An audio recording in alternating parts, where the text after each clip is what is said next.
नमस्कार दोस्तों, मैं राकेश मेहरा जीके क्लासेज की तरफ से करंट जीके की इस सीरीज़ में आप सभी का हार्दिक स्वागत करता हूं। आज इस सीरीज़ में हम एक महत्वपूर्ण दिवस के पर चर्चा करेंगे, ग्रामीण व पंचायती राज दिवस 24 अप्रैल। इस संदर्भ में किस तरीके के आपके क्वेश्चन पुटअप किए जा सकते हैं, उनको जानने का हम प्रयास करेंगे। तो हेडिंग डाल दीजिए, ग्रामीण व पंचायती राज दिवस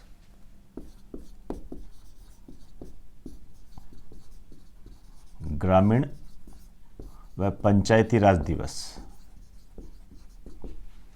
24 अप्रैल।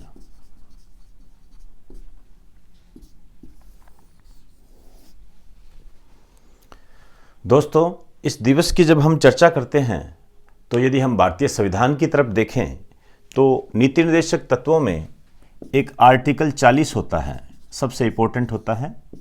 इस आर्टिकल 40 में ये बताया गया है कि एक जन कल्याणकारी राज्य की स्थापना के लिए भारत में पंचायती राज का गठन होना चाहिए। इसी क्रम के चलते जब भारत आज़ाद हुआ, आज़ादी के बाद ग्रामीण विकास, शहरी विकास अर्थात देश के आर्थिक, सामाजिक व राजनीतिक विकास को बढ़ावा देने के लिए एक कार्यक्रम चालू किया गया 2 अक्टूबर 1952, सामुदायिक विकास कार्यक्रम। इसको साथ साथ नोट कर लें आप, सामुदायिक विकास कार्यक्रम ये प्रारंभ किया गया। इसका जो उद्देश्य ये था कि देश के आर्थिक, सामाजिक व राजनीतिक राजनीतिक विकास को बढ़ावा देने के लिए जन भागीदारी को बढ़ावा देना। जन भागीदारी मतलब पब्लिक पार्टिसिपेट को बढ़ावा देने से संबंधित था। इस कार्यक्रम को चलाया गया, लेकिन ये कार्यक्रम असफल रहा। इसकी असफलता की जांच के लिए एक समिति गठित की गई। वो जो जांच समिति थी उसका नाम था बलवंत राय मेहता समिति।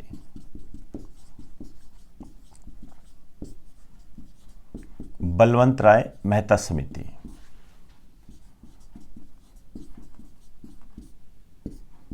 ये मोस्ट इंपॉर्टेंट है। बलवंत राय मेहता समिति जो थी उसने ये कहा कि यदि भारत का विकास करना है, जन कल्याणकारी राज्य की स्थापना करना है या भारत के आर्थिक, सामाजिक व राजनीतिक विकास को बढ़ावा देना है तो गांवों में त्रिस्तरीय पंचायती राज की व्यवस्था की जाए। तो इसने ये सिफारिश की कि भारत में त्रिस्तरीय पंचायती राज व्यवस्था लागू हो। तो इसकी सिफारिश की जब यदि हम चर्चा करें, इसकी सिफारिश थी त्रिस्तरीय पंचायती राज व्यवस्था। त्रिस्तरीय पंचायती राज व्यवस्था। 3 स्तर बांटे इसने। इस 3 स्तर में एक था ग्राम स्तर, दूसरा था खंड स्तर, आप इसको ब्लॉक लेवल कह सकते हो, और तीसरा था जिला स्तर, डिस्ट्रिक्ट लेवल। इन तीनों पर इन्होंने सिफारिश की कि जो ग्राम स्तर है वहां तो पंचायती राज का गठन किया जाए और खंड स्तर पर ग्राम स्तर पर ग्राम पंचायत का गठन किया जाए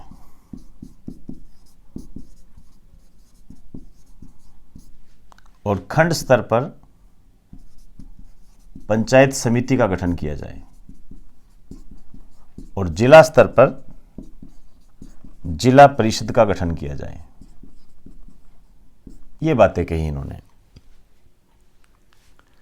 3 स्तर बताए। ये पूछा जाता है कि बलवंत राय मेहता समिति ने त्रिस्तरीय पंचायती राज व्यवस्था की सिफारिश किसने की थी? बलवंत राय मेहता समिति।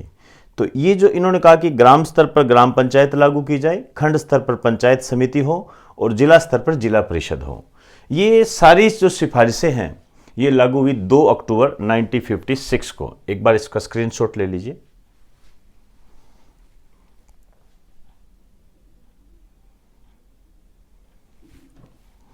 आइए, ये जो सिफारिशें हैं, मुझे थोड़ा इधर लिखना पड़ेगा इसको। ये सिफारिशें लागू हुई 2 अक्टूबर 1959 को। ये डेट याद रहे। और सबसे पहले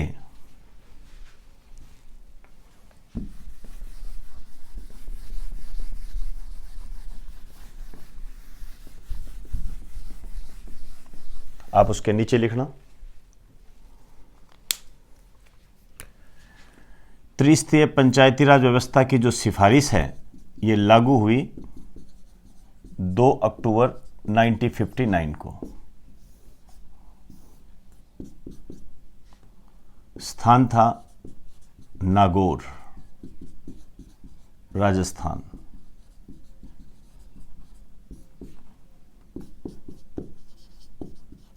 और इसके जो उद्घाटनकर्ता थे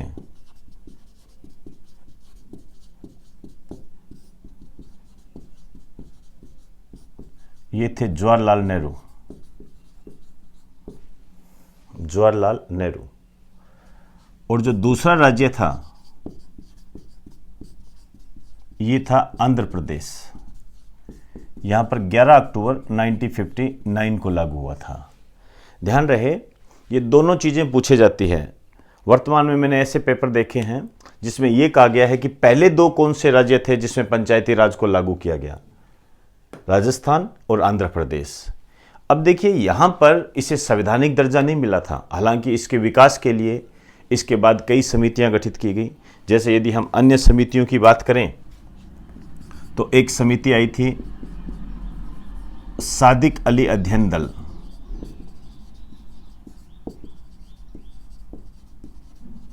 सादिक अली अध्ययन दल। ये जो सादिक अली अध्ययन दल था इसने कहा कि जो जिला परिषद का जिला प्रमुख है और जो पंचायत समिति के जो प्रधान है इनके चुनावों में ग्राम पंचायत के सदस्य और अध्यक्ष शामिल हो, अर्थात एक ऐसा निर्वाचक मंडल गठित किया जाए जो जिला प्रमुख और जो प्रधान है इनके चुनाव में ग्राम पंचायत के अध्यक्ष और सदस्यों को शामिल करे। इस समिति की सिफारिशों को नहीं माना गया। उसके बाद एक समिति आई गिरधारी लाल व्यास समिति। गिरधारी लाल व्यास समिति। ये जो गिरधारी लाल व्यास समिति थी इसने ग्राम सचिव के पद की नियुक्ति की सिफारिश की। तो आप जानते ही हो ग्राम सेवक, ग्राम सचिव, इनकी वैकेंसियां भी निकलती हैं। तो इनकी ग्राम सचिव की नियुक्ति इनकी सिफारिशों के आधार पर हुई थी। उसके बाद आई एक समिति और अशोक मेहता समिति। अशोक मेहता समिति। यह है मोस्ट इंपोर्टेंट। इसने द्विस्तरीय पंचायती राज व्यवस्था की सिफारिश की। द्विस्तरीय पंचायती राज व्यवस्था, इसकी सिफारिश की। इन्होंने कहा कि जो दो स्तर बताए, एक बताया मंडल स्तर, आप इसको ब्लॉक कह सकते हो, मंडल स्तर बताए। यहां पर इसने कहा कि मंडल पंचायत का गठन हो। ध्यान रहे दोस्तों, ये पूछा जाता है, मंडल पंचायत। और जिला स्तर पर इसने बलवंतराय मेहता समिति की तरह ही जिला परिषद की बात कही।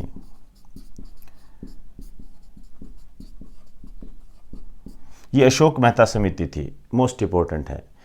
इसके बाद इससे भी इंपॉर्टेंट एक समिति आई लक्ष्मीमल सिंघवी समिति। उस पर चर्चा करते हैं अपने। फिलहाल इसका स्क्रीनशॉट ले लीजिए।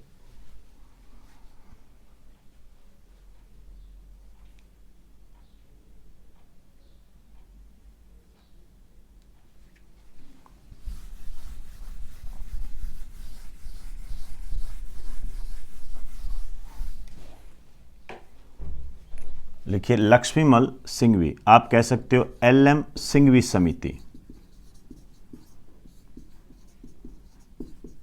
LM सिंघवी समिति। हालांकि इसका गठन 1986 में हुआ था, लगा दीजिए मोस्ट इंपोर्टेंट। इस समिति ने यह कहा कि ये जो पंचायती राज संस्थाएं हैं या जो शहरी निकाय व्यवस्थाएं हैं, इनमें अच्छे सुधार के लिए, अच्छे विकास के लिए या इन्हें कोर्ट में चैलेंज किया जा सके, इसके लिए इन्हें संविधान में शामिल किया जाए।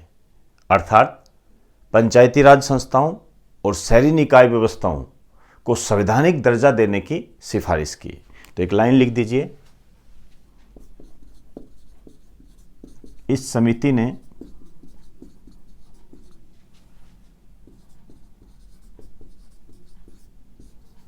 पंचायती राज संस्थाओं व शहरी निकाय व्यवस्था अर्बन बॉडी सिस्टम को संवैधानिक दर्जा देने की सिफारिश की।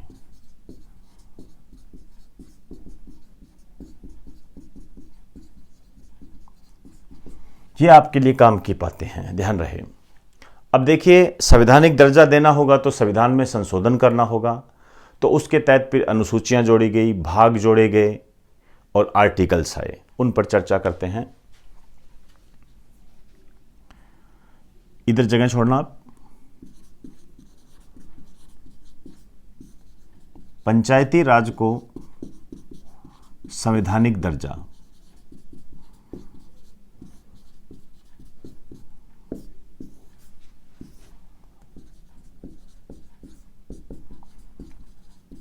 शहरी निकाय व्यवस्था को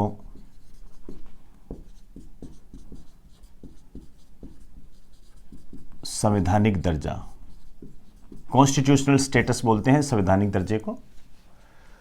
अब देखिए, इसमें यदि हम बात करें तो कौन सा संशोधन किया गया था? संबंधित संशोधन यह किया गया था 73वां संविधान संशोधन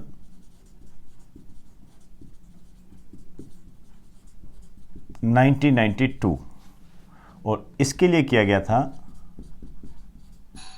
74वां संविधान संशोधन 1992। ये ध्यान रहे, मोस्ट इंपॉर्टेंट है ये। उसके बाद में यदि हम देखें तो इसके लिए कई अनुसूचियां बनी। तो शेड्यूल बोलते हैं अनुसूची को, ध्यान रखें, या पहले भाग लिख दीजिए, कौन से भाग में शामिल किया गया, कौन से आर्टिकल आए इसके अंदर, कौन सी अनुसूची में शामिल किया गया। अनुसूची को शेड्यूल बोलते हैं। और कितने विषय, मतलब कानून बनाने से संबंधित कितने विषय आए, और चौथा लागू, 6 लागू। इतनी बातें करनी है। यदि हम भाग की बात करें तो इसके लिए 9 भाग था, 9, और इसके लिए था 9A, ये ध्यान रखें, या क्या कह सकते हो। आर्टिकल की बात करें 243,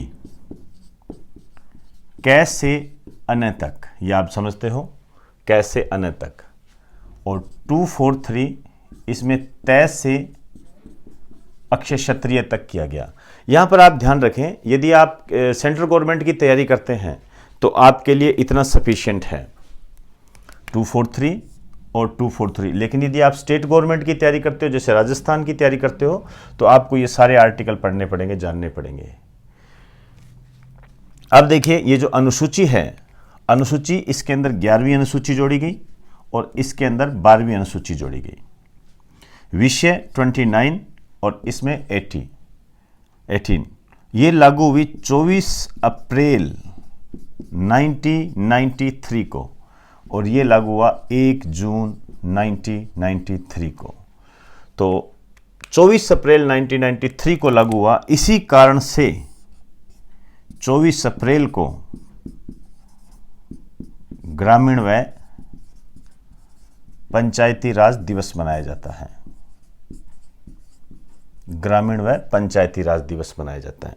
तो दोस्तों, ये है ग्रामीण व पंचायती राज दिवस की कहानी, कैसे हुआ। अब आप कंफ्यूज मत हो जाना। पंचायती राज 2 अक्टूबर 1959 को लागू हो गया था राजस्थान में। राजस्थान में वहाँ लागू हुआ था। उसके बाद दूसरा स्टेट आपका आंध्र प्रदेश था।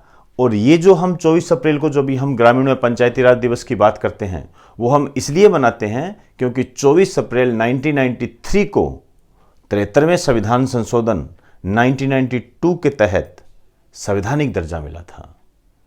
इस कारण से हम 24 अप्रैल को ग्रामीण व पंचायती राज दिवस मनाते हैं। आप इसका स्क्रीनशॉट ले लीजिए।